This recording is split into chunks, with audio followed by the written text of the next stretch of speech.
welcome to A Game of Two Halves. I'm your host Leah Bauer, and coming up on this episode, we head to Ribina to speak to Cardiff's only disability squash team, a trip to Archers Arena for a behind-the-scenes look at a wheelchair basketball training session, as well as hearing from a 2-time Paralympic gold medalist on what it's like to compete with invisible disabilities.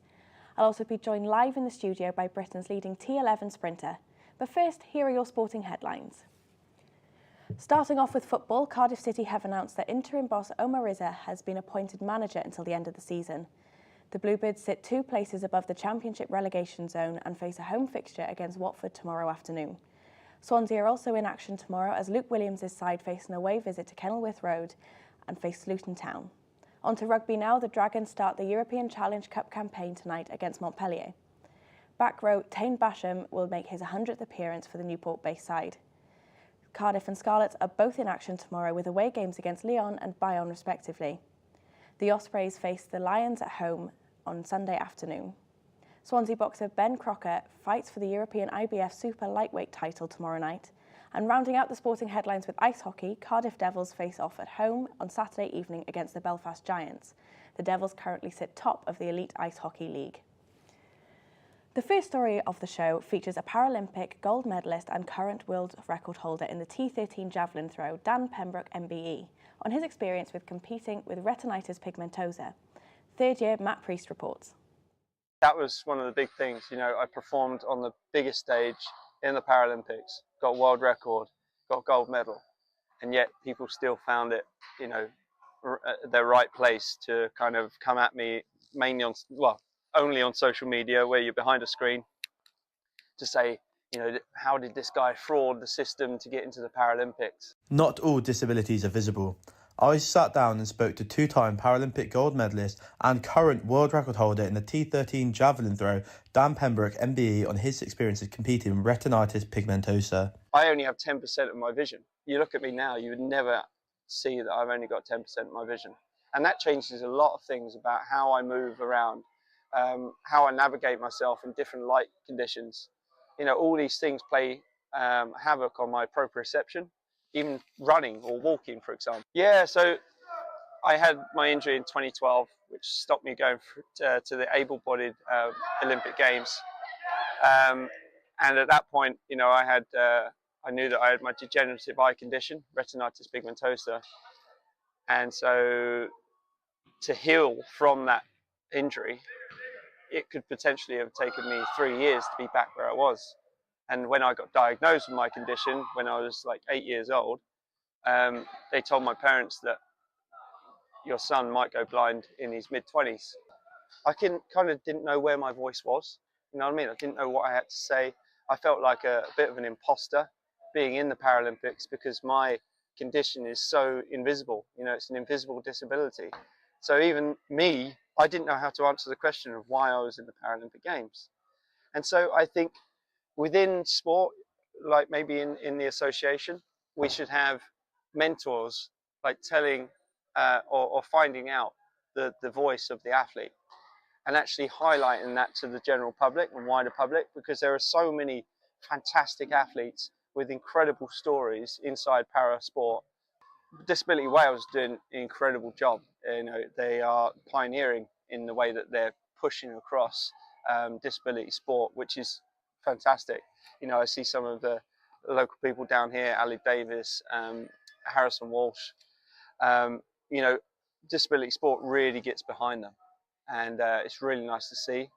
So I think keep on doing what you're doing, sharing the voice of the athlete and what they have to say, and also nurturing that voice that those athletes have to say. Start of a 4-year cycle seems pretty long, but it's good now because I've got a big team around me now here where I train at the NIAC in Cardiff. A really good team behind me, as STC coach and a physio, and my relatively new coach, John Trower, who got me my world record in Paris this year of 74.49. So I think going ahead, we get our baseline assessments, which I've been doing today, and they've gone relatively well, really smooth, and that gives us a sort of a starting block of where we need to improve for the next 4 years. Each year, I just want to get better and better. And I guess my next goal is mission 80. I want to get to that 80-meter mark. My message would be follow your passion, no matter how small that passion is, because it can grow into something incredibly large. At the University of South Wales, many students dream of working in sport. We spoke to a third-year media, culture and journalism student on his experiences as a rugby photographer and videographer.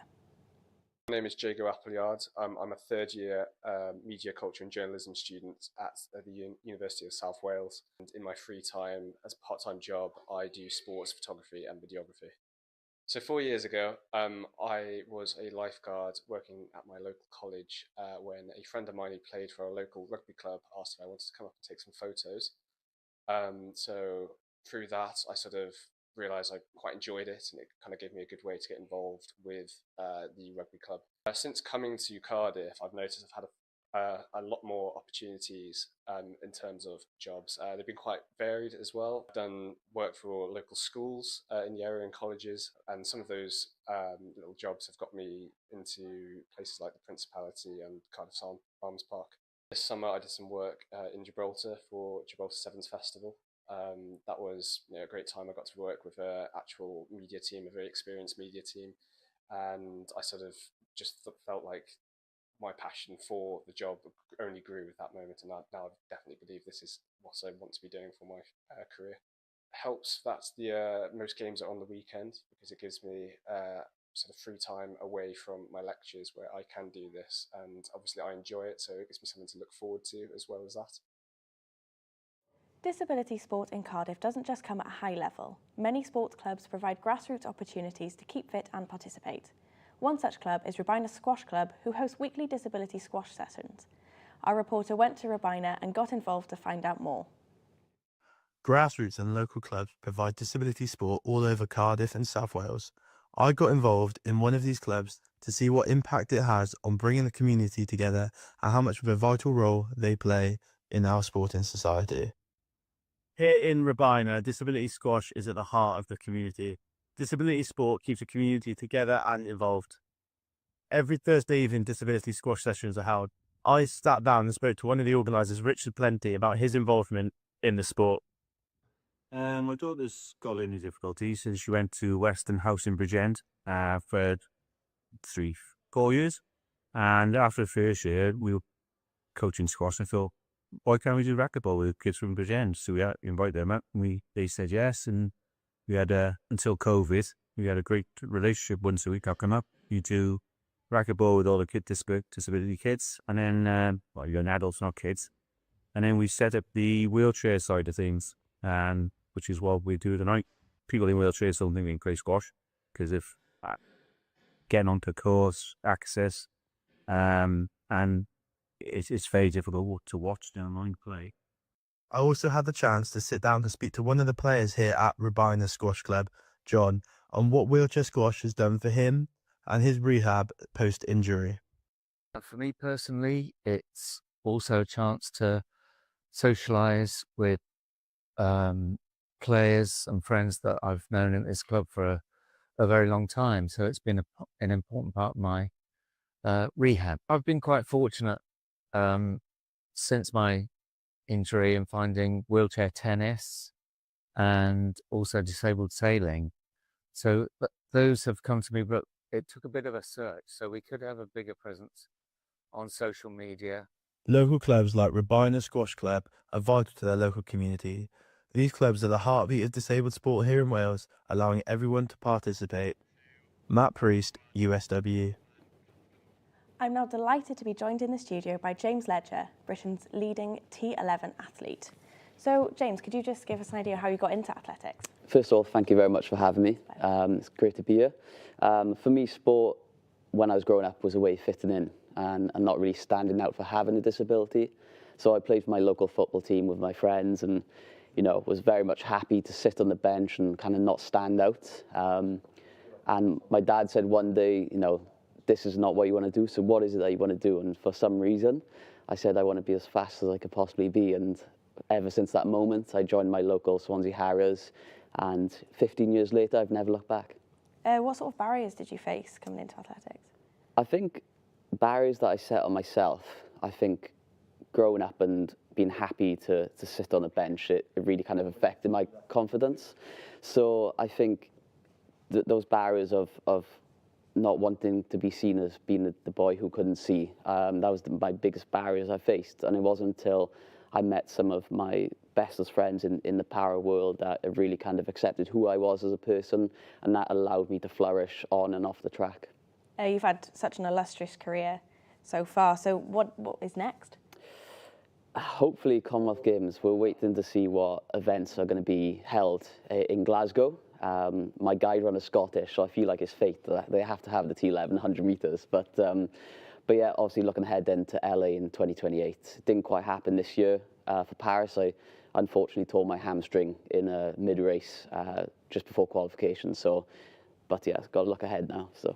You've mentioned the Paralympics there. What is next for disability sports? What can we do for the visibility? Well, I think things like this. I think it's, I think every 4 years, parasport is taken off the shelves and put back on. And there's so much that happens in between that 4 years. So I think it's important that we highlight this, what is going on out there, not just the Paralympics, but, World Championships, European Championships. There's so much out there for parasport. Amazing. Thank you so much for joining us today in the studio. No problem. Next up, a trip to Archers Arena, where Cardiff Met wheelchair basketball team compete in the National League Division 1 South. Matt Priest goes behind the scenes at the club. Universities in South Wales provide young disabled people a chance to take part in the sport. One of these facilities on campus is Archers Arena. Archers Arena is host to Cardiff Met's wheelchair basketball team.